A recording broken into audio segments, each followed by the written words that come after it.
back, ladies and gentlemen, to the Twisted Builds podcast. So, on today's episode, we're going to go over a couple things. We're going to go over some news about the podcast, and then I'm going to go into the content of the podcast. So, news on the podcast, we are now on Apple. You can find us on the Apple Podcasts app. Search for Twisted Builds. If you go probably to the very end of the list, you'll see Twisted Builds podcasts. Subscribe if you like these, and you'll get a notification on your Apple device whenever one gets dropped. I am working on adding it to Google and Pandora and iTunes Radio and a few other places. I'm still working out the RSS feed bugs to get them posted to there as well. Because of my background, I've had a little bit of Apple podcasting history, so I knew how to get it on that service quick. So you'll still be able to see the podcast on YouTube for now, and until they stop letting me do it, and you'll be able to see it on Apple and my website. So I'm self-hosting the audio version of this podcast. If it gets pretty bad, I'll self-host the video side as well. I know YouTube's cracking down on some things, so I don't foresee this podcast being in that realm. But anyway, that is always going to be an option for me. So I plan on moving forward with this podcast and keep rolling with it. So, as I said, you can find it on my Twisted Builds YouTube channel. You can find it on Apple Podcasts, and you'll be able to if you want to keep up with it, you can also keep up with it through my website.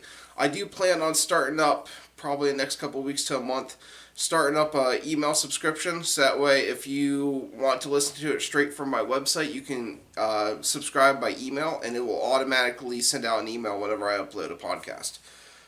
Those will be the audio versions. So, alright, so that is the podcast news. We'll go into today's podcast. So, I posted on my Twisted Builds LLC public group on Facebook and said, hey, what would you guys like to hear about on this podcast? I had 3 people respond, and if you're watching the video part, when I'm looking down, I'm actually got my computer in front of me. So we had Cody Luke, Sky Schmidt, and Harrison Young comment with things that they wanted to hear about. Most of it so far is background, and just some other odds and ends as well. So I'm going to probably there's enough questions here. I can probably make a couple podcast episodes out of this. I'm guessing at least 2, if not 3. So, because of that, I figured, alright, I'm going to go in. I'll start at the beginning, start with my background, and then go into these guys' comments. I will be posting more of these, hey, what do you want to hear questions on the Twisted Builds public group and the Twisted Builds Facebook page. So, if you want to hear something specific, reach out there. Write down your comment, or on YouTube, you can comment on this video, and let me know what you want to hear, and I'll be going over those things. So, my personal background, I've always been into I've always been into mechanics. It's always been a thing. My parents, I grew up in a garage, pretty much. So, my parents owned an independent automotive repair shop in northwestern PA. It was like an hour and a half southeast of Erie. I grew up in that garage. So, ever since I think it was like 5 or 6 years old, I grew up in that garage. My first build was taking a pedal go-kart they got me and putting a chainsaw engine on it and motorizing it and driving it around the yard. After that, I was always big into small engine stuff. So, tractor pulling was huge in the area. So, I was major into tractor pulling. I had a couple different pulling tractors. And did all kinds of small engine work, and I had my own small engine business, repair business, and stuff like that growing up. And from 12 to 16, I did stuff like that just to make some money to pay for my hobby, which at that point was small engines. I still have a couple of them in my basement on the other side of this wall behind the camera, and I was always into small engines and always doing oddball stuff. I built my own go-karts. I built my own mini bike. I had go-kart frames that were just bare frames I made into go-karts. And, again, the pulling tractor stuff. So I enjoyed it very, very much. I've always been into mechanical things. So I learned how to weld and torch and everything in that garage. I had a torch in my hand before before I welded, and I think I started welding when I was 8 or 10.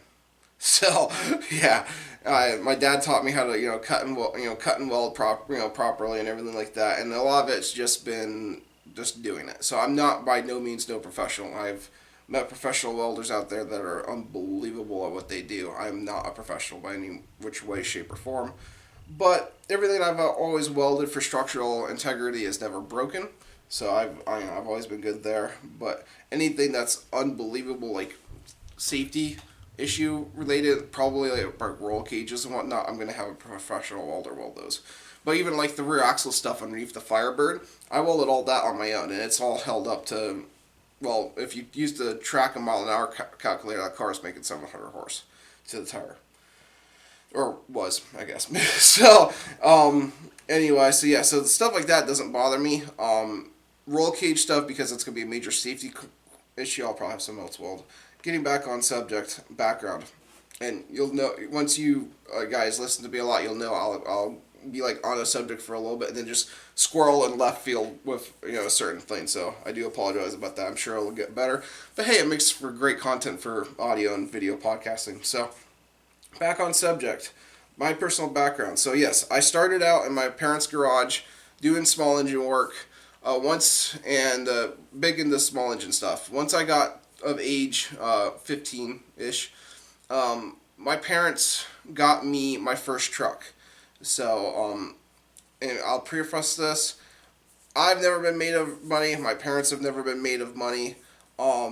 We aren't, and I'm not from a rich crowd by any means. So, and that's why you see me doing all the things I do, because I even to this day, like I'm probably better off, but I'm not by no means made of money. So my parents, when I say I got this truck for me, it was a $400 truck. So it was a 90K 1500 they bought for me for a Christmas present for my it was Christmas of my 15th year or whatever you want to call it, my first 15th birthday year. So it's just a couple months before I turned 16. They got me this 90K 1500 Chevy truck. So 4-wheel drive. Had a 4.3 V6 backed up with iron 3-speed trans. It was technically 4 speeds. It had one like granny low forward gear, and then it had 3 normal speeds. It was the big iron heavy, like probably weighed 500-pound transmission that they also would put behind the 454s, but they decided to put it behind a 4.3 V6. So it wasn't the MV 3500. I know what those are. Those are aluminum transmission. It was definitely the iron trans. But anyway, 4.3 V6 iron transmission. And it had it was a regular cab short bed truck. So I think it was actually labeled a Chevy Cheyenne. Doesn't matter. It was a Chevy K1500 regular cab short bed truck. So I got it. It needed some body work. The beds above the fender wells were rotted out. Cab corners, rocker panels. Your normal K1500 rust. So I had it. And within the first week, I got the engine out of it. That 4.3 was gone, because before I even got the truck, I had a 305 that I got. I don't remember how I acquired it. I don't know if my dad had it and I got it from him, or if I got it from a customer. Honestly, that part escapes me. But I got the 305, and I took it, and it was just a run-of-the-mill 305 build, nothing special. I got it. I put a carbureted intake on it. I built, my parents, with their garage at the time, had a bin pack pipe bender. So I built my own headers and everything. Mind you, this is all done before I had the truck. My dad had a 92 K1500. His was an extra cab long bed. We always called it a land yacht because the thing was so long. But anyway, so I would open up the hood of that truck and use a tape measure and like measure out where things were. So I had the engine on an engine stand, and I built my own manifolds for it. I had an old set of my dad had an old set of rusted out exhaust manifolds, like tubular headers, and the pipes were completely rotted out. So I cut the flanges off clean, pipes off the flanges, used those flanges, made my own manifold to go into two K26 turbos. They're small little turbos off of, I think they're Porsche takeoffs, um, that I got from a customer. I got those, and I also got a Porsche and Audi wastegate from him as well. So those K26 turbos, I built the manifolds for the turbos. I didn't do the wastegates yet because I wanted to wait till I got the vehicle, because I had no idea what kind of vehicle I was getting. But I was on the market for one, and then my parents surprised me with this for my Christmas gift, that they got me this truck. So as I said, a week out, within the week of owning it, the 4.3 came out. That 5.3 came off the engine stand, went into the truck. I at that point changed the fuel system out. I had to rebuild also the back of the frame. It was there, but it was soft, and I was putting power to it. Well, I thought I was putting power to it, and I ended up putting power to it. It doesn't matter. The back of the frame was soft, so I redid the inside of it with, I think it was a 1/4 inch C channel. So redid the back half of 1/4 inch C channel, put my toe hitch and stuff on it, and went forward with the build. Got the bodywork done. Put the 305 in it. Finished up like wastegate plumbing and everything like that. Back at that point in time, mind you, this was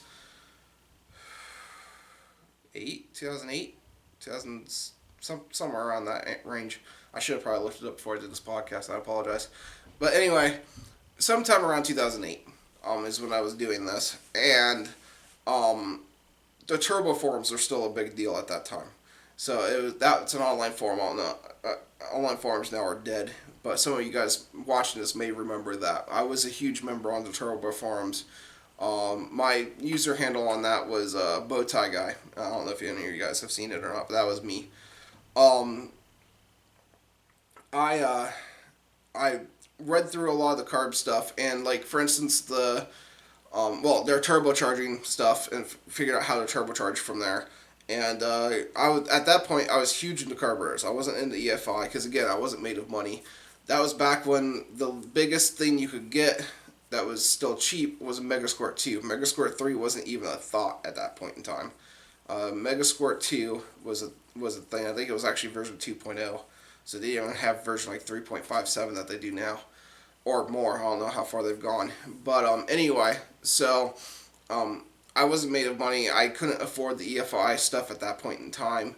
It was still expensive at that point in time. So I was doing carburetor. I was doing a blow through Holley. So I got I got a carburetor that was not modified. It was just a 750 Holley double pumper, which hindsight being 2020, that carburetor was way too large for that engine.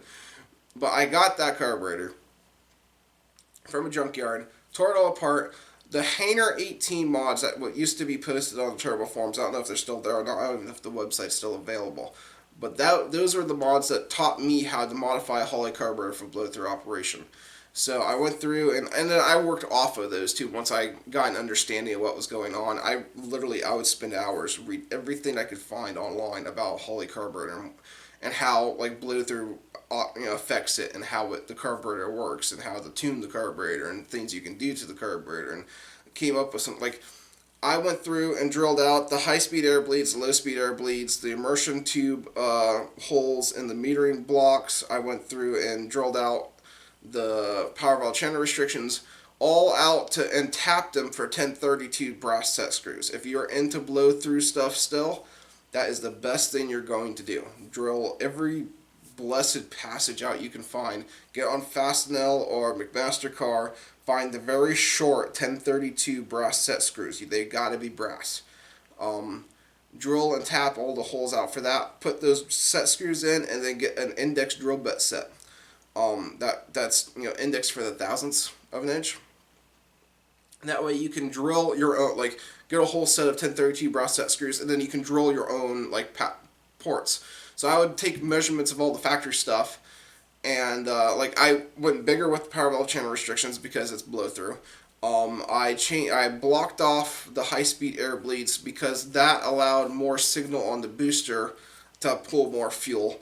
And I modified the low speed air bleeds just for idle quality, and just the emulsion tube setting. Like I think I completely blocked the top 2 holes of the emulsion tube, and then the bottom 3 were adjustable.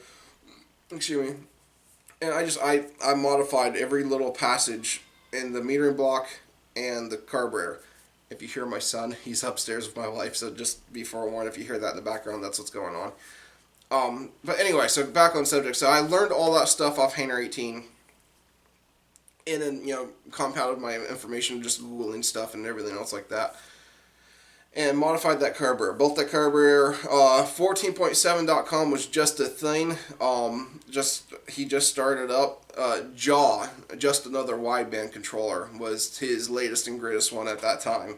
I had got one of those. Those were one of the ones. I ordered it, and it took me 3 or 4 months to get it, because of the fact that I don't know if he just was dropping the ball on orders, or was expecting the volume, or what was going on, but he had a massive backlog. So I got that, and I was also one of the ones that got the SLC OEM free because of the backlog, so he sent it with my Jaw. So I didn't use the other one, I used the Jaw, and I still have it. It's in my toolbox. So, but anyway, I used it with the old 4.2 sensor, did the free air calibration and everything. I had the old LCD readout, and I put it in a plastic case I got from Radio Shack, put it on my dash. That was my wideband controller. And built the truck. Because I had access to that pipe bender, I was able to finish up all the exhaust. It was non-intercooled. I used those two tiny, they're like 40 millimeter K26 turbos. Fed them into the carburetor and made my own carb hat, everything. Did the whole float bowl vent tube extensions and everything to get good signal to the floats. And it was a Mallory 4303 fuel pressure regulator. I could be wrong on that number. And it was 3/8 feed lines and whatnot. And that was my first build. So that was, thankfully, my dad, because apparently when he was a kid, tried through turbocharger and stuff through a carburetor and never could get it to work. He never thought I could get mine to work, so he let me do it. He was like, this, I think in the back of his mind he was thinking that this would be a good educational experience to realize that this isn't going to work. Well, he was wrong, and I got it to work just fine. So 16-year-old me had a twin-turbo K1500 at my disposal. Now, mind you, the turbos were real tiny. I had the wastegate set for 10 pounds of boost. I could hit full boost at 1,800 RPM. No issue whatsoever. So, and that deal, that was a riot. I loved that truck. That truck was awesome. I ran that setup for probably, I'm trying to think, probably a little over a year, I'm guessing. Maybe not. I can't remember how long I did, but I ended up blowing up that 305. So, but the Achilles heel on that whole setup was I didn't have the money to get a good ignition setup for it. So I was running a GM HEI distributor setup, and I locked out the timing. So I literally took the advance weights and JB welded them together so they weren't going to move. And I was running the vacuum advance and whatnot for idle quality and cruise until the boost pressure, because I didn't realize I should probably blow off the boost pressure going to it. I tore the diaphragm in it, so I disabled that and literally just ran. It locked. I set it for what I wanted for max timing for 10 pounds and ran it at that timing the entire time. That was the entire Achilles heel of that entire setup. So, and I apparently got I'm guessing a bad batch of fuel, or the cast piston 305 just had enough of life. Pick your poison. Doesn't matter. It blew up. I took a piston, grenaded it. The connector rod banged a hole into the cylinder wall. Found little shards of bits and pieces at the bottom of the oil pan.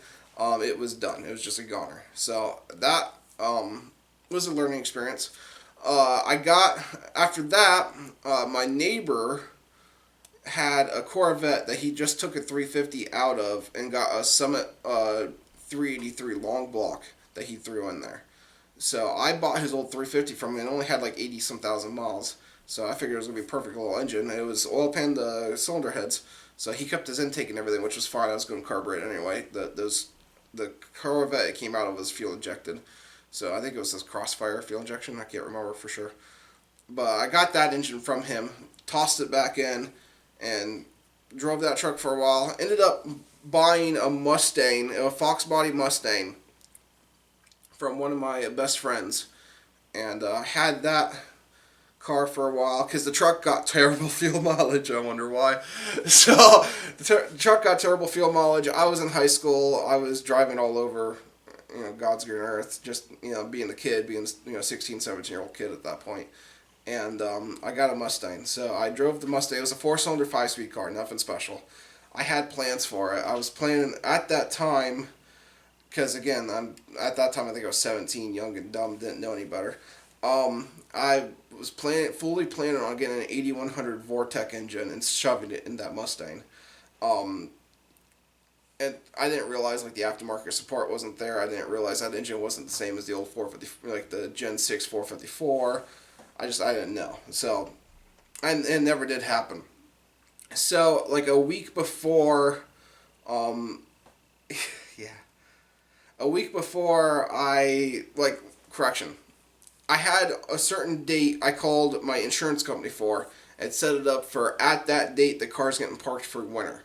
Back then, northwestern PA, we get Lake Erie effect snow badly. So, you could go south of us and they could get a foot of snow. We'll get 3 to 4. And that was back when I was living up in that area. So I had it scheduled with my insurance company that a week, there was a certain date that a Saturday that was going to be the last day I was going to drive it, and I was going to park it for the winter. So it was called withdrawn from use insurance. That way I could keep my plates and everything legally, but there was just enough insurance coverage to keep the registration on it, and that was it. I wasn't able to drive it or anything. I was parking it. I was going to drive the truck during the winter. The truck during the build, I did the Pour 15 all over the frame and underneath the truck, and rust proofed it and all this stuff. So that wasn't going to bother me driving it in the winter. So I did that to that car. I scheduled it to the car, and a week before I was supposed to take it off the road, I was coming down a hill on a Sunday morning, going to the gas station, and I hit a patch of black ice. I rolled it nose to tail 2.5 times. It was a pretty bad accident. I landed on its roof. I don't remember the accident. I remember hitting a ditch off the side of the road and remembering this is probably going to hurt. And I don't remember, I must have completely blacked out between there and I was out of the vehicle when I came to. I don't know how, but I was out of the vehicle. Had a cell phone. I got the cell phone out of my pocket, called my parents, let them know, hey, I was just in a bad accident. Police were there, EMS was there, I went to the hospital, yada, yada, yada. So it was a pretty nasty accident. But after that accident, the accident shook me up a little bit, and I decided I didn't want a turbo truck anymore. That was a bad mistake. Making decisions during a time where your brain's kind of scrambled from a bad accident wasn't a good idea. I wish I had never done that, but I did. I told my dad to take the turbo kit off the truck. There was no way I was going to do it because I've spent so much time building it, I didn't want to. But my dad took the turbo kit off the truck, and I told him. It wasn't like he was doing it to me. I told him to do it, so that was my own doing. But he took the turbo kit off the truck, made it naturally aspirated, and I drove it, getting maybe 10 to 12 miles to the gallon the rest of my high school career until I got some different vehicles. I got better fuel mileage. So, but yeah, it was that was the first build. I ended up selling that truck. To this day, I wish I probably wouldn't have, but it is what it is. I had a lot of time invested in that thing. I could have made that into something, but it was what it was. So I got rid of the truck, and then I'm trying to think. I was getting into the small stuff. That was the first build I made, and I was getting into the small stuff. I had a couple. Well, I had a 2-wheel drive 4-cylinder 5-speed S10. I had that for the rest of my I guess it was a couple months between the accident and buying this S10. I bought it for $650. It had a blown brake line on it and a very bad paint job. Someone used pot leaves to do pot leaf camo on it. I'm not into that kind of thing. So, and I was getting eyes or seen by people that I didn't want the attention of. So I ended up painting it. But that ended up being my high school truck for the rest of my high school career, I guess. So, and that's the truck I learned how to tune HP tuners on. So, I had someone ask about my training or whatever, and I guess it goes in the background too. I self-taught myself how to tune. At that point in time, I have taken some classes for it since then, but at that point in time, I bought an HP tuner. It was the MVP1 cable. the HP tuner's cable, and I taught myself how to tune on my S10. So it was a 4-cylinder 5-speed truck, and I made that thing scream by the time I was done. For a 4-cylinder, it ran really, really well. And anyone I took for a ride or let drive it, like my father drove it, they all were like, "Wow, this thing runs really well," because it did. It ran great. So but I pretty much, again, back then forums were big. I was into, the turbo forums, and I was into the HP tuners forums. So I got into the HP tuners forums and read everything I could. So absolutely all the how-to guides, all the beginner stuff, and then worked onto the intermediate and more advanced tuning and everything. I just learned everything I could find online about tuning and applied it to my own vehicle. I was like, okay, and then you can, with your own vehicle, when you're doing it that way, you're like, you can do small changes at a time. So I did a small change, flash it, drive it. Was that better or worse? Okay, will more make it even better? Or, oh, that was worse, let's go backwards. And how about the other way? Well, go in the other direction, make it better. And just, I kept doing little changes and just, making mental notes of this does this and this does this and so on and so forth until I got good at my own vehicle. And then I started tuning buddies. So I made a little tiny business out of that, tuning buddies' vehicles. Just, I never did like built stuff at that point in time. It was all just factory stuff. So like, or bolt on. So like, exhaust, intake, stuff like that. Nothing that's going to require a major, like I didn't do cam, like stuff with camshafts replaced and stuff. It was just mainly factory stuff. So I would do that, and I got decent. I had that business for a little while, and or did that for a little while for customers. I got to the point where I was just getting tired of customers because they were expecting the moon out of a tune, and I wasn't even trying to sell them the moon out of a tune. And I just got tired of it, so I kind of quit at that point in time. But I did it for several people, and I'm sure if they watch this video, they'll remember. And yeah, it was good. But that's how I learned how to tune that stuff. I started with HP tuners. That was before, again, Mega Squirt 2, like 2.0 was the only thing out. I never played with it, so on and so forth. Went to tech school after high school. That was, I went to Universal Technical Institute in Exton, PA. So, I know that school gets bashed a lot, but it's one of those things, it's mainly on the students. You get in what you put out. Or I guess you get what you put into it. You get out what you put into it, I guess. Anyway, I went there, actually, going back to my high school for a little bit, I went to a tech school for 2 years. I went to only high school for 2 years. I was homeschooled before that. So I went to high school my junior and senior year, and I went there with the intention, and everyone laughed at me for this, but I went there with the intention of public high school was going to pay for my college education. That was just going to be the end of it. That's what was going to go down. So I got laughed at hysterically about it multiple times, but I was dead set that was going to be what happened. So my junior year, which was the first year, and mind you, the tech school was a 3-year program, and I was only going there for 2. And my mom had to fight with the Votech instructor to let me into that program, even though I was only going to be in there for 2 years, just to give me a shot. She was like, if he doesn't make it within a couple weeks, kick him out of the program. So I made it in there. I got in there and I went feet running just into that program. The first year I was there, within the first couple months, I took the Ford AAA student auto skills test and got selected to go to state competition. So me and one of my other fellow Votech students went there. I want to say it was Harrisburg at that time, but I could be wrong on the location. It's been so long, but we went there. We got 5th in the state, so we missed a few things on the car, and we got 5th in the state. So it was what it was. Finished that. Went back.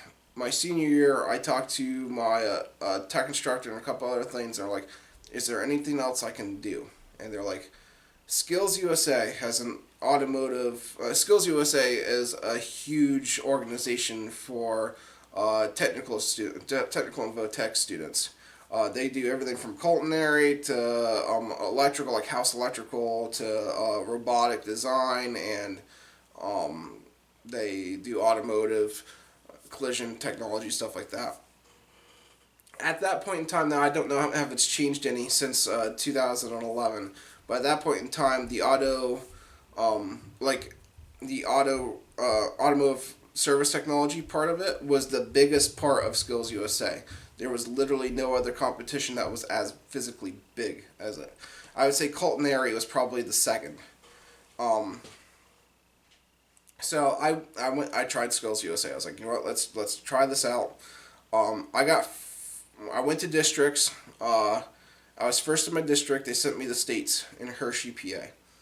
Went to states, got first in state in Hershey, PA, and then they flew me out to Kansas City, Kansas, to go to the national competition, where again I got fifth in the nation. So, winning states in Hershey gave me a full scholarship to University Technical Institute, which was my goal going to high school. I was floored. So I got full ride for that, and also for getting fifth in the state for Ford AAA. Ford paid for my Ford fact training at Universal Technical Institute. So I literally, besides for housing and your normal bills, I had a full ride to tech school. So, and that was my whole goal of going to high school. So I graduated high school in 11. I went to tech school. Tech school consisted of UTI core, automotive core, and then Ford Fact. I've always loved electronics. Even back when I had that K1500, the wideband stuff I was getting into with the jaw unit and stuff like that. I always had a thing for electronics and wiring and circuitry and stuff like that. My dad hates it. My dad hates electronics, so he is a proponent of carburation and stuff like that. I've always been a proponent of electronics. I love it. I love wiring, love circuitry. I'm no pro at it by any means, but automotive stuff, automotive diagnostics, I would say I'm a pro at. It's literally what I do for my day job.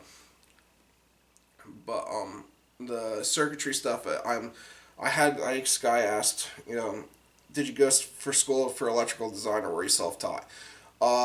Self-taught, pretty much. Google is an amazing resource. So, again, if you can't tell from what I was talking about with like the Turbo forums and the HP Tuners podcast, the HP Tuners forum and stuff like that, learning how to tune and learning how the turbo stuff works and building turbo kits and stuff like that. Google's really, really good. You can find anything you want on there if you put your mind to it and take it with a grain of salt, because it's one of those things where I found a lot of stuff that was just feeding you lines of BS. So you have to have the knowledge that it could be wrong and test it before you actually put it to use, kind of information. But self-taught. Yeah, I was self-taught with the electrical design. Again, no pro at it, still learning. So I went to UTI, I went through the core program. They have a pretty good basic electric program if you know absolutely nothing going into it. At that point, I did know some stuff going into it, so it definitely built on that. And then Ford Fact is where it shined. If anyone's looking to get in the automotive service career, Ford Fact is where it's at.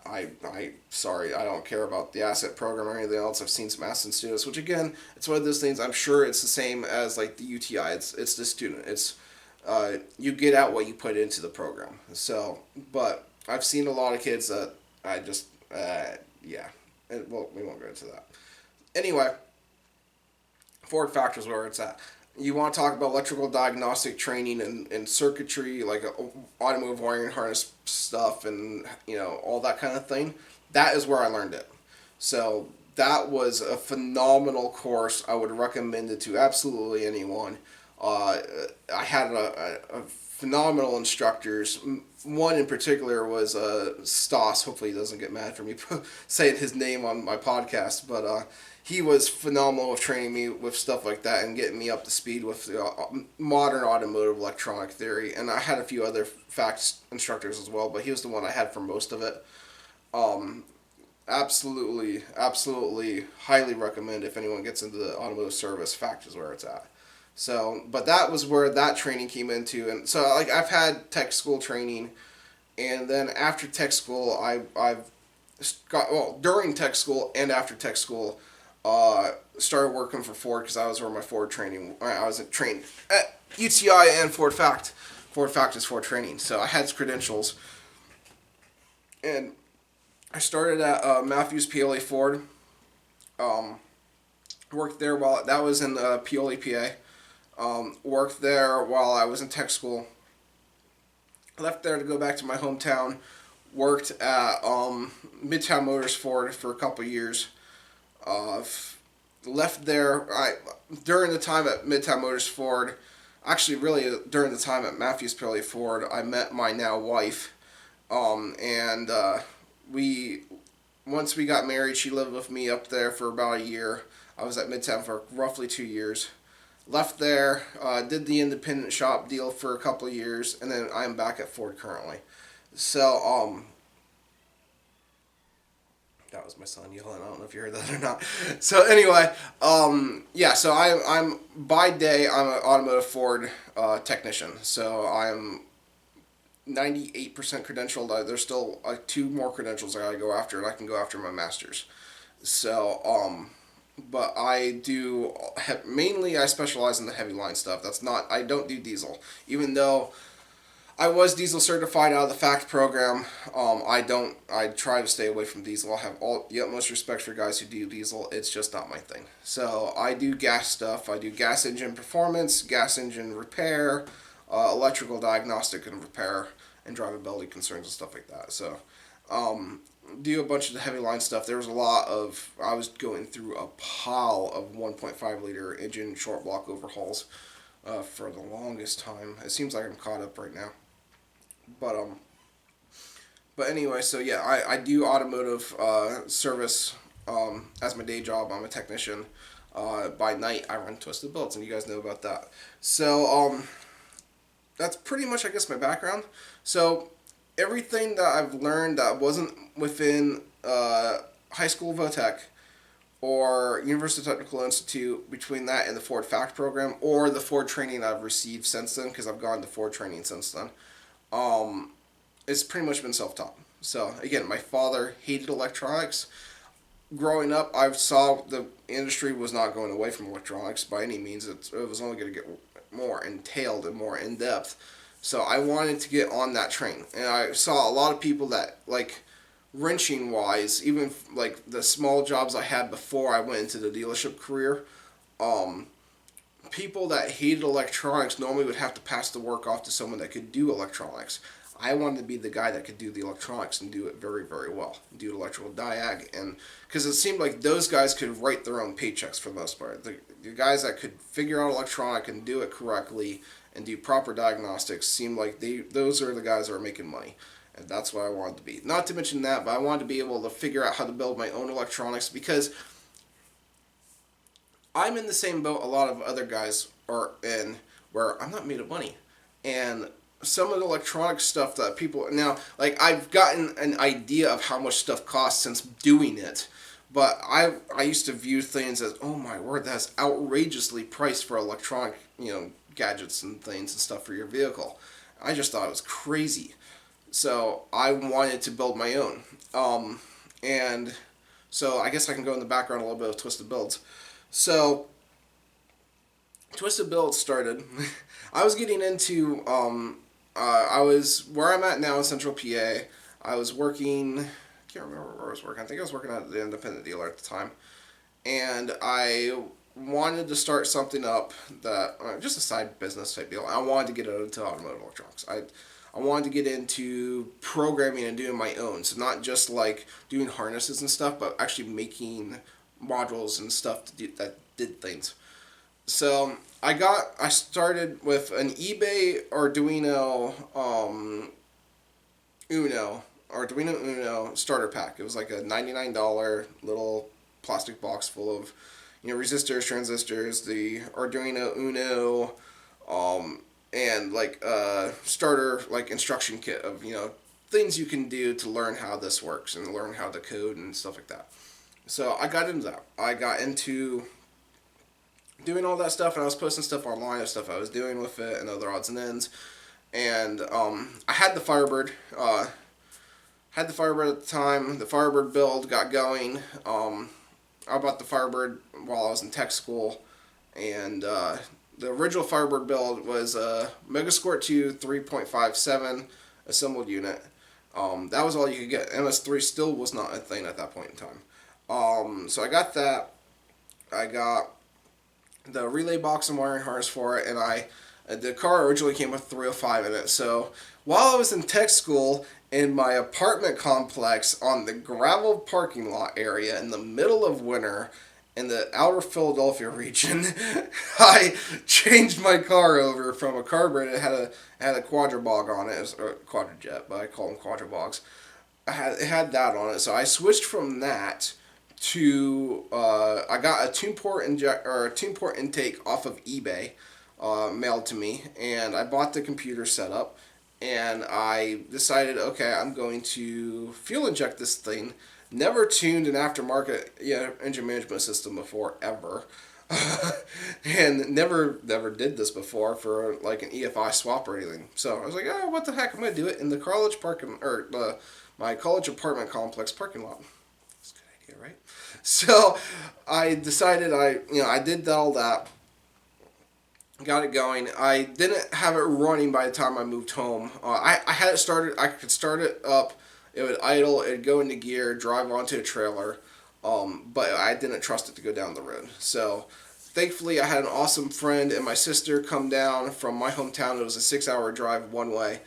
They came down. I rented a U-Haul trailer for his truck, my buddy's truck. We put the Firebird on the trailer, my toolbox and everything in the truck. Loaded every vehicle with all my stuff, because by that point I had a collection of things, and moved back to my hometown with the Firebird and everything. Finished up the Firebird in my parents' yard, because at that point in time the garage was gone.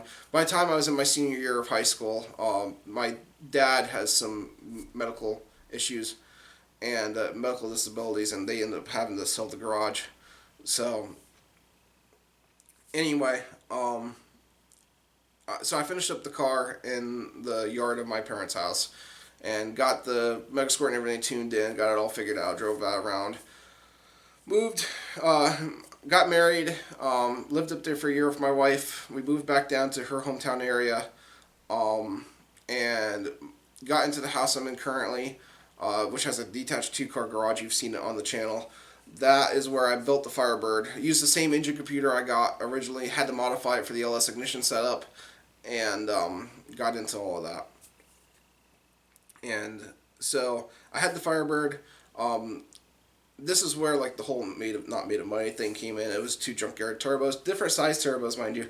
7.3 Power Stroke. It was a Garrett Grand National turbo that I had for years. Excuse me. I did that with that build.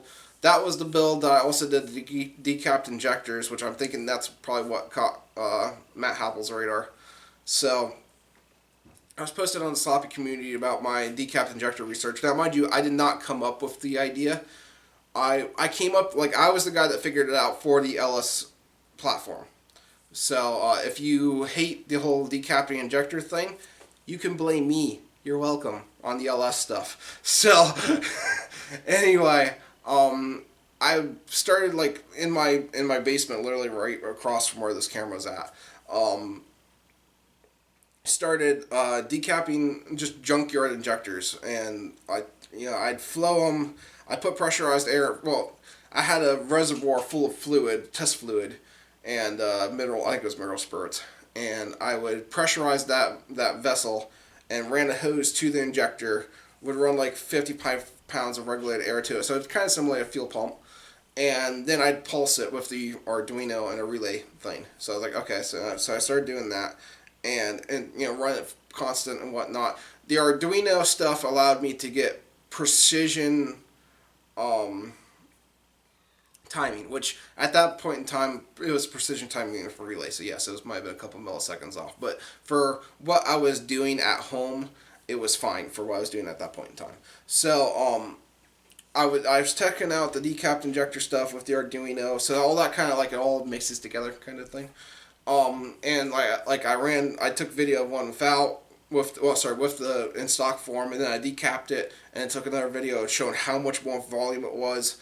Then I was building the Firebird, and I'm not made of money, so I couldn't afford the large injectors. The Siemens Deca 80s, which is what seemed like everybody and their cousin was running on these turbo builds, was $300 some that I didn't have time. I didn't have. I was a newlywed. I guess I wasn't really newlywed. I was married for a little over a year. We just got into our house. I was working at that independent shop. We had the mortgage bills and everything. I didn't have money to sink into the car. It just wasn't there. So that's out of sheer need is where the whole decap injector thing came from. It's again, I spent a lot of time on the computer, started searching around, getting ideas together, and stumbled across Subaru guys decap their injectors.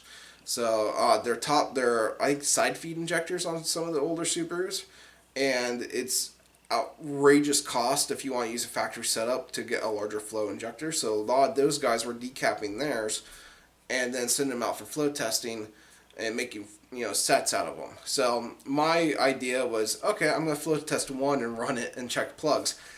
Hindsight being 2020, I would never recommend anyone to actually do that anymore, but at that point in time it made sense in my own head. So that's what I did. I took a set of injectors. The part number came up as the injector was set up to flow 25 pounds an hour. So at that point in time, I didn't know of any injector service. So I Googled around, found Witch Hunter Performance, which was a good price, and I was seeing good reviews. So I sent just one injector out there for flow testing with the note of, I know the flow pattern is going to be garbage. It's a decapped injector. This is just for scientific purposes. I just want to know what it flows now. Flow results came back in the mail with the injector back in the mail, and it flowed 60 pounds an hour out of a 25 pound an hour injector. Like, okay, now we're getting somewhere. So I posted all of that stuff on Sloppy, and I'm guessing that's what caught Matt Happel's attention. I ran those injectors in the Firebird, and I posted all of my research on the decapped injectors on the Firebird with the community because, again, a lot of the sloppy communities, just like me, we're not made of money. I want to be very budget-minded and with my builds. So, and I want others to be able to do it as well. So now, mind you, the Firebird, when I first set it up, had no fuel filter, which is dumb. And I know it was. And I knew at the time I didn't have the money for a high-flowing fuel filter. At that point in time, I didn't realize the high-flowing fuel filters were actually cheap. The ones the one I got on the Firebird now, it's a Summit Racing inline 3/8 or 6AN filler. It flows a lot. It flows good. For what I'm doing with that setup, it flows fine. I didn't know that was available at the time, so I didn't run it with a filler. And I kept plugging up fuel injectors, so not a big deal. And I always kept an eye on plugs. So ended up getting out of the first set of injectors because, again, all the dirt and everything. I put a fuel filter on it. Once I figured out I found a fuel filter that would flow plenty for what I was doing. And got into the EV6 injectors. So, see, I was running originally the truck injectors that have like the Delphi small connector on them. Then I switched to the EV6 injectors. The EV6 injectors flow a lot more. Decap, they flow 75 pounds or so. So I made my own flow bench at home. Did the whole Arduino stuff, and I posted all that in prior YouTube episodes. Made my own Arduino controller. Still with the relay, which hindsight being 2020, the relay was probably good enough. It wasn't exact because relays could have a couple milliseconds on and off delay time. But for what I was doing, it was fine. I could get the car dialed right in with what I had for flow numbers. So and that's where a lot of the Arduino stuff came in. So, and I know this seems like a long tangent, but so I'm just trying to give you a whole bunch of background of how it came to be. So I believe between all of this research, between the decapped injectors and the Arduino, because I was posting stuff on my Facebook account too about doing the Arduino stuff, and I was making I think at that point in time I was making a data logger for the MS3. That never did come to happen. I got what it was originally going to be, which I hate this design, mind you, but this was like my first prototype. So it had a little button on front, a little OLED display, that's in a 3D printed box, so on and so forth. A big, massive, will never do one like this. And heavy. It's not light. But, it had like an SD card. Well, here. It has an SD card on the side of it here, where you can open it up. Right there. So, but I was doing all this stuff. Someone's doing a burnout. Anyway, I was doing all this stuff, and I was like, I was posting on my Facebook, and Matt Happel reached out. He apparently bought Arduino kit to get into it, and then didn't have the time to learn. And he reached out and said this. He's like, I'll give you my Arduino kit. I want a simple boost controller. I want something that has a little dial on it, a little OLED display, that reads out duty cycle of the valve. Plain, simple, keep it cheap, simple, and easy. Like, okay, we're going to get this going. So I made a prototype boost controller for Matt Happel. It was pretty much as he wanted. It was an OLED display with a dial knob, and it was simple, easy. I think the original word for it was DIY boost control or something like that. Prototype DIY boost control. And I got the original one back. So this is the original guy that I sent him. I literally had it zip tied to the case with the knob, and this is the one that you'll see if you ever watch any of the Slot Mechanics videos. This is the one that was in the Colorado. So, and you can see like it was a big old like Terminator strip on the back. This was just a prototype. So if you see any of the videos of the Colorado that he had, or if there's any bench test videos, I reached out to one of the last owners of the Colorado, and I was like, hey, is there any way I can get this guy back? I'll trade you straight up. I'll add cash, whatever. I want the prototype back, just to have, just as a memento of my business. So I was able to get it back. And just to give you a reference, this is what they look like now. So they have a nice 3D printed OLED screen bezel, knob, and a nice Terminator block on the back. But that's the ones I sell. And then you got the simple guy. So, or the first, I guess the first prototype. But those were the simple dial boosts, and he wanted one. So that he literally pretty much launched the business. So I got into it, and I built him that original one, the prototype for him. He tested it in the Colorado. That's the one that flew out of the dash, landed on the floor, still works fine. And that sold a lot of simple dial boosts. So I still make them, I still sell them. This is actually one I made for a customer that he bought, a returning customer. He bought one originally and needs another one, so I built another one for him. But yeah, so he launched a business pretty much, Matt did. So I just started building them, people wanted them, and Twisted Builds, the Twisted Builds name, me and a buddy came up with, his name's Darren Thurett. We came up with it for a podcast. No, sorry, not a podcast. A podcast is just on my mind because that's what I'm doing right now. We came up with it for a forum. This was after forums died. So we were going to start an online forum, and we did. I started it. It was the Twisted Builds forum. But forums are dead pretty much anymore. They're still around, but they're not as common. They're not as active, I guess, being used. So the forum just never took off. So I had the domain name. Excuse me, I liked it. It was very enjoyable. Or I just liked it. It fit all the stuff I did. Like using 2 different size turbos on an LS. That's a twisted build because I was twisted in the head for doing it. So, and just stuff like that, just oddball stuff. So it fit like me, Darren, and my father, and I helped very little, but it was mainly my father and Darren, like, put Ninja 600 Ninja 600 bike motor in a 4-wheeler, and just oddball stuff that I help build and just, work on and stuff, help people get going.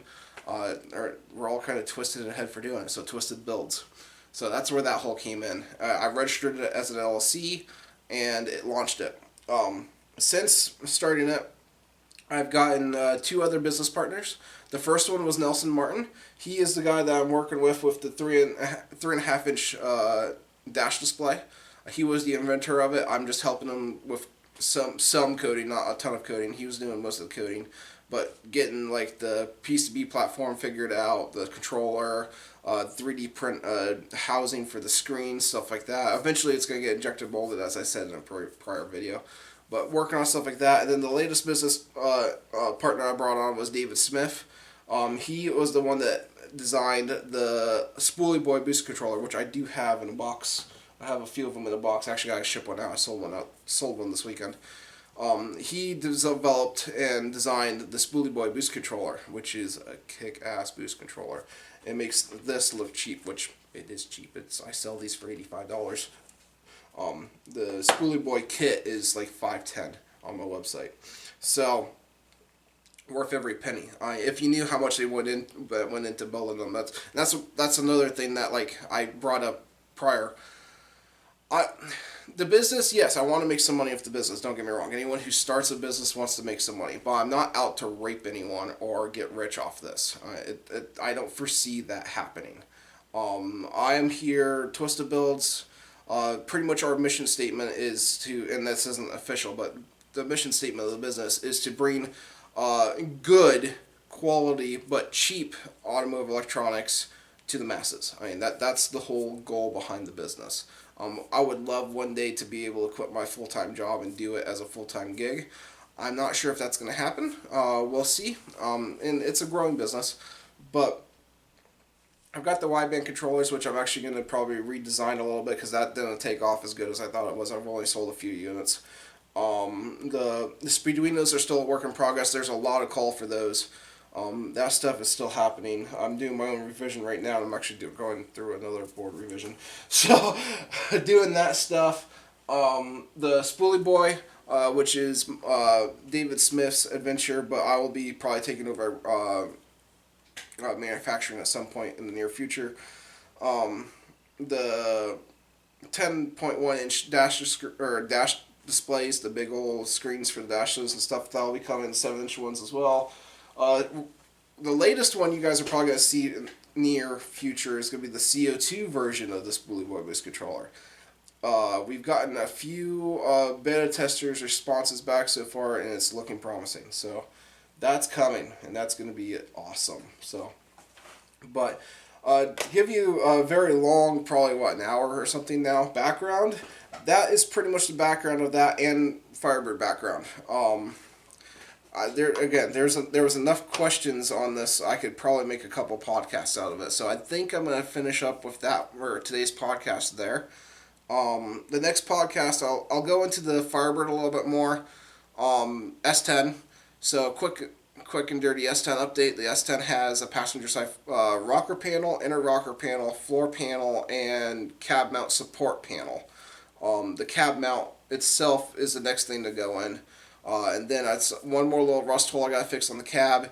And then it's figuring out where I'm going with the build from here, because I haven't made this much progress in a couple of years on this thing. And I don't know what I'm doing next. I think it's going to be working on the frame. So, but I've got this list in front of me. I will be going through it with another podcast episode. And, or probably a couple of them. But, so that is, I guess, it for now. So if you like these, as I said, subscribe on YouTube, subscribe on Apple. I'm hoping Google, Pandora, iTunes, or iHeartRadio. It's on iTunes, technically.